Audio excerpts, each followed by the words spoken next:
Hey YouTube, I wanted to make this video because I wanted to talk about what's been happening in the news in the last couple of days. As you may already know, Donald Trump's nominees are in the process of getting confirmed by the Senate, and they're getting a lot of pushback from a lot of Democrats, including Bernie Sanders in some cases, that did a fantastic rebuttal to the person who Trump has nominated to be the head of the FDA. The other thing that has been coming out is Democrats are still pushing the same bullshit arguments. They're still going after Trump on various things, trying to get him to divest from all his economic interests and focus on the Russia hacks and all of this other stuff, and escalating and trying to start a war with Russia over the last election. The problem is, and what made me decide to do a video was watching Elizabeth Warren, who was grilling Ben Carson about whether or not Donald Trump would benefit from the policies that his department would be in charge of. The reason why I created this video is because Democrats don't freaking get it. These attacks aren't going to work. They aren't going to help you win when in 2020. They won't work against Trump because Trump is not the problem. Trump is a symptom of the problem. Trump is not the problem that this country faces. And you have to understand something. Trump won a lot of the states. We lost 3 states that we had no business losing. Since when does a Democrat lose freaking Wisconsin and Pennsylvania? Since when does that happen? But it happened this cycle. Wisconsin, Union headquarters. We lost that. Now let me explain to you what the true problem is. I'm going to post a couple articles in the video description, but I wanted to just touch on a few of them. The first one that I found is millennials on average earn 20% less than their parents did at this point in time in their life. Can you believe that? 20% less on average. Another article that I'm posting in this link, more than 60%, 62% of Americans have less than $500 to $1,000 in their savings accounts. 29% don't even have a savings account. That's what the problem is. The fact that college tuition is continuing to increase. Wages are not increasing, or not even keeping up with inflation. One of the big arguments that Republicans like to use against raising the minimum wage to $15 an hour is that these jobs were never ever intended to be career jobs. These jobs were intended to be jobs for high schoolers, etc. Yeah, you're probably right. But here's what the problem is.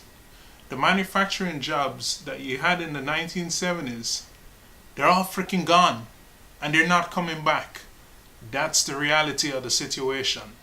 During the time when a lot of these baby boomers grew up, that was a period of excellent wealth creation. Let me give you an example of that. In 1981, under Jimmy Carter, treasury bonds were over 15%. So what does that mean?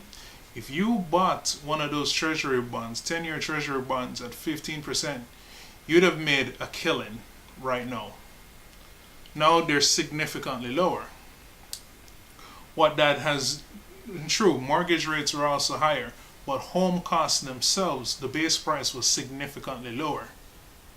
My friend was telling me that he bought a house, his very first house in 1974, for $10,000.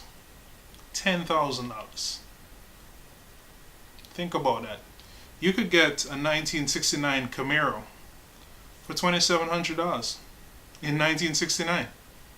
The problem is the prices have skyrocketed over the last couple of years, and most presidents that we've had so far have done little to nothing to address this problem. And the reason why they haven't done it is because the banks have benefited from this system.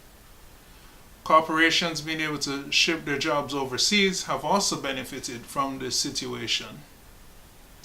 We've seen the largest explosion in wealth and income inequality that we've ever seen, probably in the history of the world, because this is not just a US problem, this is a global issue. And this has all happened over the last 30 years. These are the systemic problems that we're dealing with. And until Democrats start asking the right questions and trying to fix these problems, we're not going to see change. Things are only going to get worse in the days to come.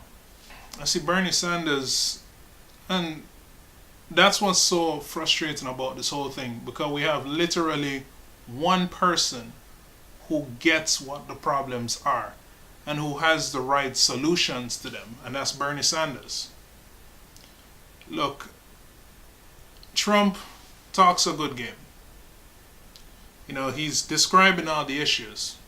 The problem with Trump is that he is driven by ideology. He believes in this conservative bullshit rhetoric of trickle-down economics.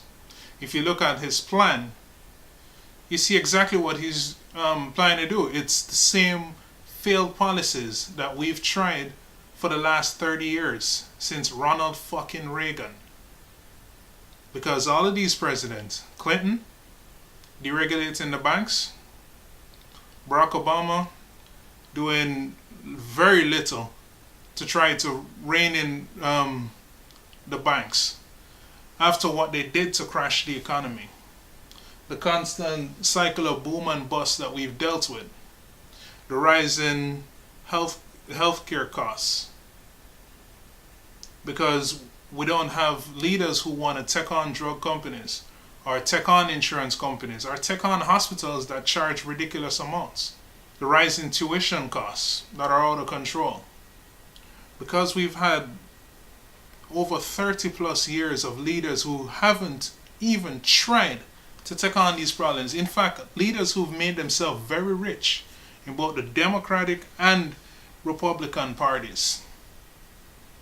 Because we've had 30 years of this, that's why we're in the situation that we are right now. And it's only going to get worse. And what's even more frustrating is we've had so many opportunities to fix this.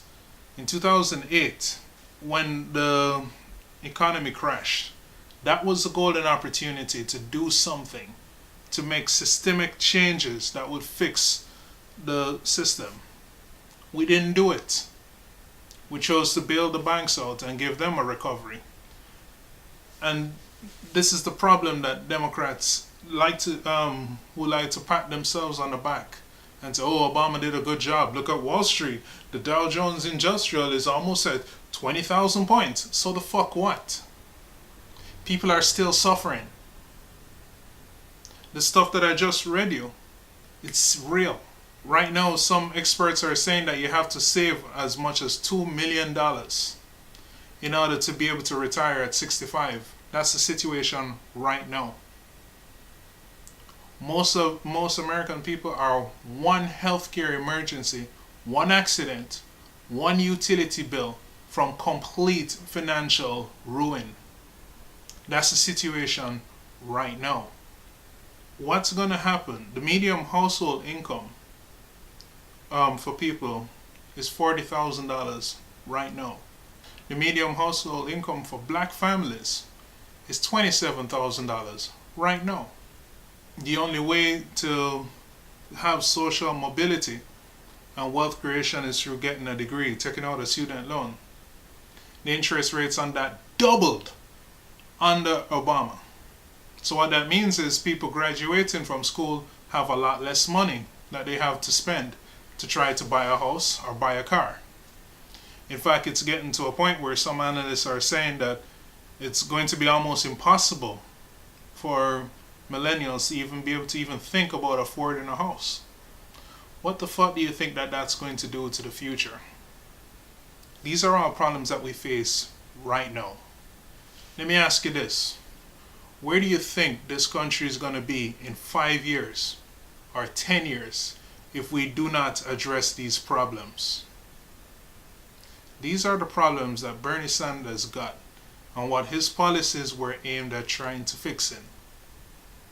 And even after seeing the humiliating defeat that Hillary Clinton just went through, we got the DNC who's trying to stack the party with a bunch of former Hillary Clinton advisors.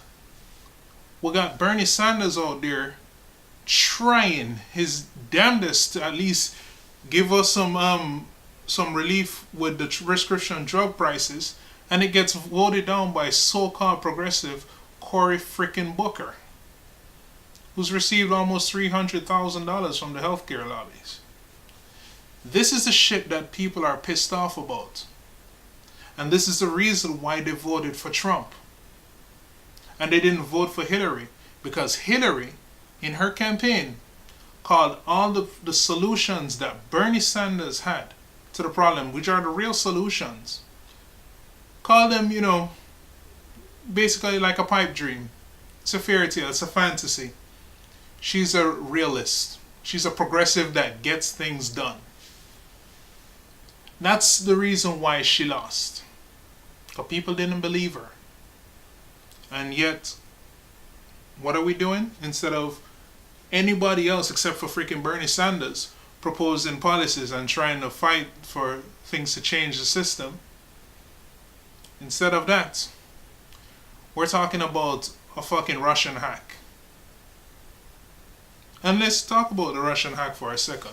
What exactly? You say it is true and Russia did hack it. So the fuck what? What happened and the information that we saw, we had every right as a voter to see. That used to be called investigative journalism at one point in time in this country. And it doesn't change the fact. It doesn't change the facts, and it doesn't change the clear cases of corruption that we saw. Pay for play with the Clinton Foundation. It doesn't change any of that. It doesn't change all the bombshells that were revealed in the Podesta emails. Hillary Clinton did not lose because of James Comey. She didn't lose because of Donald Trump. She didn't lose because of fake news. She didn't lose because of Julian Assange or any of these people. She lost because of Hillary Clinton. And it's time we move on from this bullshit and focus on fixing these problems. Do you know that right now, in order to set up a practice as a doctor, it costs over $2 million to go to med school and then to open a practice, to pay all the insurances, the license, and etc. Over $2 million to become a doctor right now, to start your own private practice. That's the situation right now. What's going to happen in 5 years? How much is that going to cost? What's it going to cost in 10 years? Think about that. It's not hard to see in 15 years if we'll make it that much, or even 10 years, or even 5 years if we'll make it that much. You're going to create a situation where it's impossible to get a medical degree. What's that going to do to the country as a whole when there are no more doctors? And the Republicans are trying to depend on a free market solution to solve this problem. Have you looked at the ages of some of these billionaires right now? They're all going to die off. And there's no avenue to create a new generation of wealthy people. There is no wealth creation. There are no industries left. And those industries are not coming back because it's impossible for them to come back. I see Trump talking about renegotiating NAFTA and all of that stuff. Motherfucker, we're the ones who wrote that bill. It's working exactly how corporate America wants it to work. And you're going to renegotiate it and to help corporations help businesses. If we want to change the system, we need to first recognize what the problems are. And we need to start proposing solutions to these problems and stop focusing on nonsense. Otherwise, I don't see how we'll possibly recover from this one.